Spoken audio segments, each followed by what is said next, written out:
السلام علیکم دوستو، اردو ہسٹری چینل پر خوش آمدید۔ معزز سامعین حضرات، آئیے سنتے ہیں اردو ہسٹوریکل ناول ساشا قسط نمبر 29۔ معزز سامعین، آپ سے امید کی جاتی ہے کہ ویڈیو کو لائک کریں اور چینل کو بھی سبسکرائب کر لیں، شکریہ۔ وہ مضبوط اعصاب کا مالک تھا، لیکن موجودہ صورتحال نے اسے کچھ پل کے لیے ششدر کر دیا تھا۔ ایک طرف اسے سانپ نے ڈس لیا تھا تو دوسری طرف کسی نے غار کا دہانہ بند کر کے اسے یہاں قید کرنے کا انتظام کر دیا تھا۔ یہ ایک نہایت بھیانک صورتحال تھی۔ وہ اس تاریخ غار کے اندر ایڑیاں رگڑ رگڑ کر مر جاتا اور کسی کو خبر بھی نہ ہو پاتی کہ سردار امان کی تربیت سے ایک شاہکار انسان بن جانے والا بے پناہ صلاحیتوں کا مالک ساشا کس انجام سے دوچار ہوا۔ نہیں، میں اس بے بسی کی موت کو قبول نہیں کر سکتا۔ اسے خیال آیا تو بآواز بلند خود کو باور کروایا اور سب سے پہلے اپنی انگلیوں میں دیکھتے انگاروں کی طرف توجہ دی۔ وہ جانتا تھا کہ اگر اس نے کوئی تدبیر نہ کی تو زہر اس کے بازو میں پھیل کر آہستہ آہستہ سارے جسم میں سرایت کر جائے گا اور اسے اپنی تمام تر شاہزوری کے باوجود شکست سے دوچار ہونا پڑے گا۔ ایک حقیر کینچوی کی سی یہ موت وہ کیسے گوارا کرتا؟ فوراً ہی اپنی کمر سے بندھا ہوا پٹکا کھول کر کھینچا اور کلائی سے ذرا اوپر اسے باندھنے لگا۔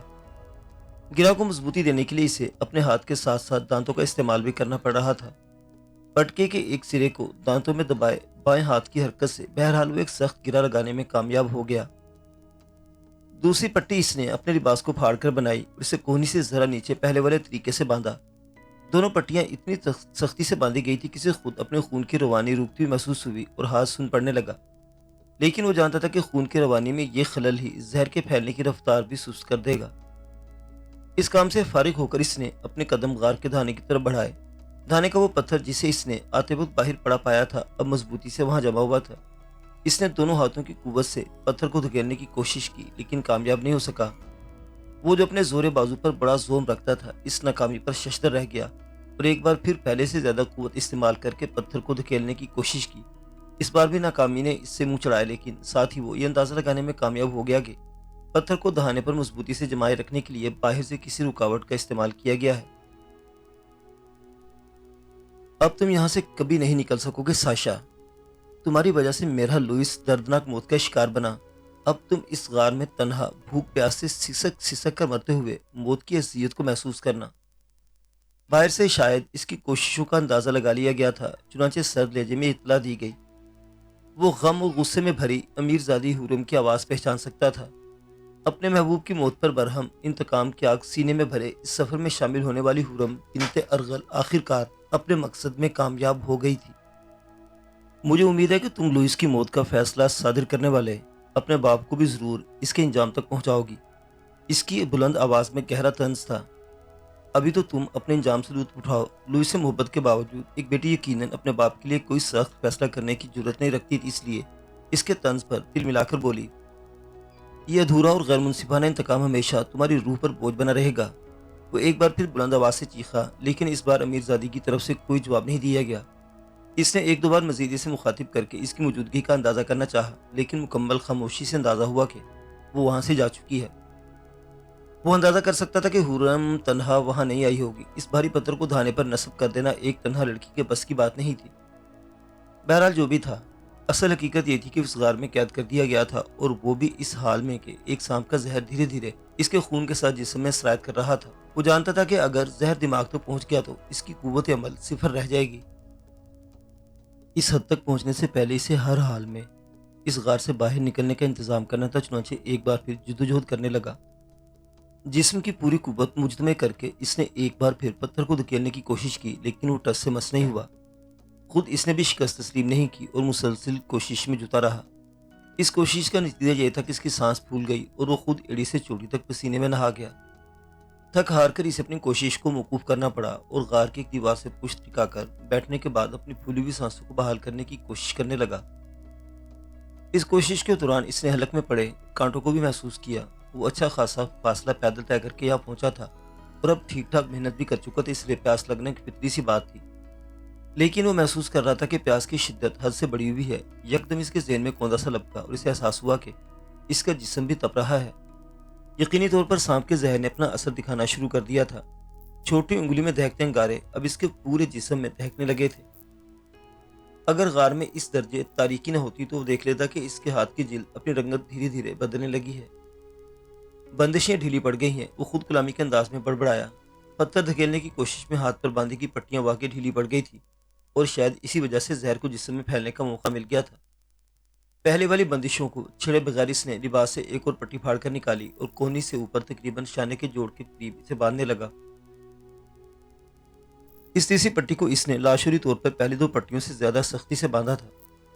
ہر ذی نفس کی طرح اسے بھی اپنی جان پیاری تھی اور لاشعوری طور پر موت سے خوفزدہ اپنی زندگی بچانے کے لیے ممکنہ کوششیں کر رہا تھا، لیکن اس تاریخ غار میں امکانات تھے ہی کتنے کہ وہ جو کسی نئے زاویے کی کوشش کرتا ایک بار پھر اٹھ کر دہانے کے پتھر پر ہی زور آزمائی کرنے لگا۔ نتیجہ حسب سابق تھا، تھک ہار کر اسے اپنی ایک کوشش ترک کرنا پڑی۔ اس کی کوشش کا نتیجہ اپنی توانائی کھونے کے سوا کچھ نہیں تھا۔ اس نے آستین سے ماتھے پر پھسلتے ہوئے پسینے کے قطروں کو صاف کیا اور ایک جگہ بیٹھ کر ٹھنڈے دماغ سے صورتحال کا جائزہ کرنے لگا۔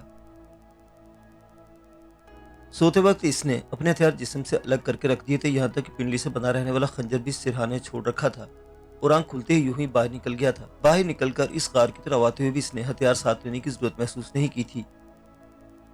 اول تو اسے کوئی خطرہ ہی درپیش نہیں تھا، دوم یہ کہ اسے اپنی شاہ زوری پر ناز تھا اور جانتا تھا کہ خالی ہاتھ بھی بہت خوبی سے اپنا دفاع کر سکتا ہے۔